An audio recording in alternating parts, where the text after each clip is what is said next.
မင်္ဂလာပါရှင် Sharing by Shirley Channel လေးကနေပြန်လည်ကြိုဆိုပါရစေဒီနေ့မှာတော့စာရေးဆရာဖေမြင့်ရေးသားထားတဲ့လူဆိုတာမှားတတ်တဲ့အမျိုးဆိုသောစကားအကြောင်းကိုတင်ဆက်ပေးသွားမှာပဲဖြစ်ပါတယ်နားဆင်ခံစားပေးကြပါအောင်ရှင်လူဆိုတာမှားတတ်တဲ့အမျိုးဆိုသောစကားလူဆိုတာမှားတတ်တာပဲဟုပြောလေးရှိသည်ဒီစကားပြောရာ၌မိမိအပေါ်ကျူးလွန်သောအမှားအတွက်တပါးသူကိုခွင့်လွှတ်သောသဘောဖြင့်ပြောတာရှိသည်အမှားပြုမိ၍စိတ်မချမ်းမသာဖြစ်နေသူအားနှင့်တိမ်သောသဘောပြောတာရှိသည်မိမိကျူးလွန်ခဲ့မိသောအမှားအတွက်မိမိဘာသာဖြည့်တိမ်တွေးတော်တာလည်းရှိသည်မှားမှကြောက်၍ဘာမှမလုပ်ဘဲနေသူအားရဲရဲတင်းလုံးရန်အားပေးသောသဘောဖြင့်ပြောတာလည်းရှိသည်ခြုံကြည့်လျင်လူဆိုတာမှာတတ်ကြောင်းလူအများလက်ခံထားကြသောသဘောဖြစ်သည်မာတိဘက်ကရှင်းနေလိုက်သူတွေမှားယွင်းခြင်းကိုလက်ခံယုံမက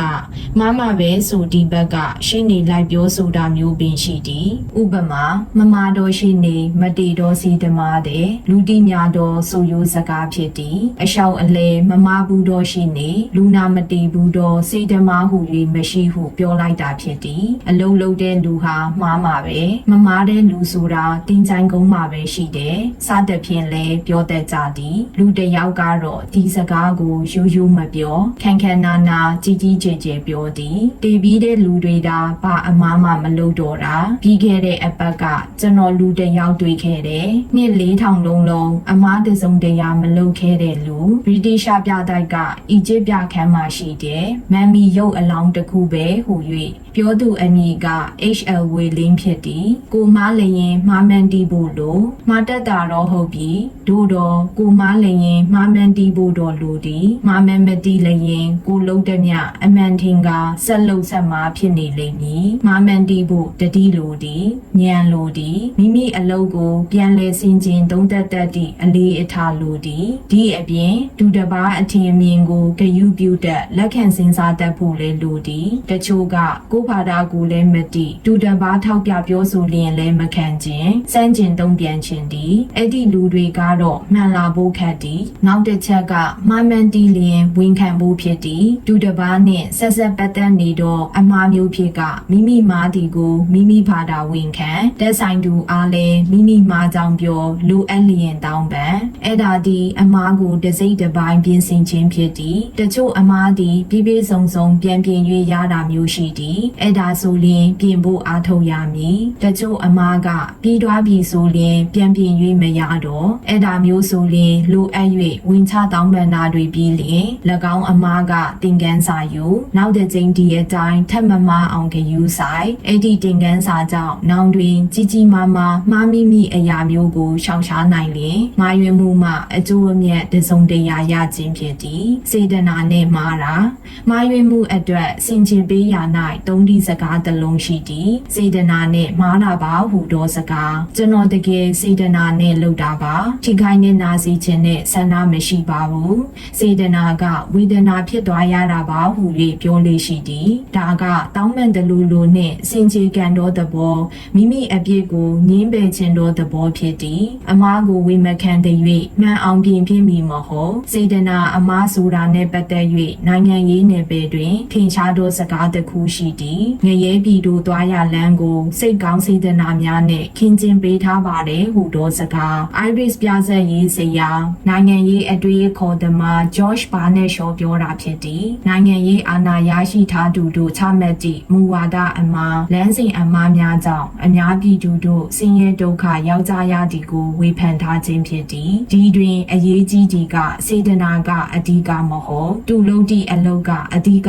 ဆိုတာဖြစ်သည်စေတနာပါသည်ဖြစ်စေမပါသည်ဖြစ်စေလုံလိုက်သည့်အလုပ်တစ်ခုကောင်းရင်ကောင်းကျိုးရလက်ထွက်မည်မကောင်းရင်မကောင်းကျိုးခံစားရမည်မိမိလုပ်တာမှား၍မကောင်းတာဖြစ်လျင်မိမိမှားတော့ကြောင့်မကောင်းကျိုးဖြစ်ပေါ်ကြောင်းအတိအမှတ်ပြုရလိမ့်မည်မိမိခဏခဏမှားနေပြီဆိုရင်ဒီအလုပ်ကိုမိမိဆက်လုပ်ရန်မတင်ကြောင်းတိမှတ်လက်ခံရလိမ့်မည်မှားရသည့်အကြောင်းရင်းများ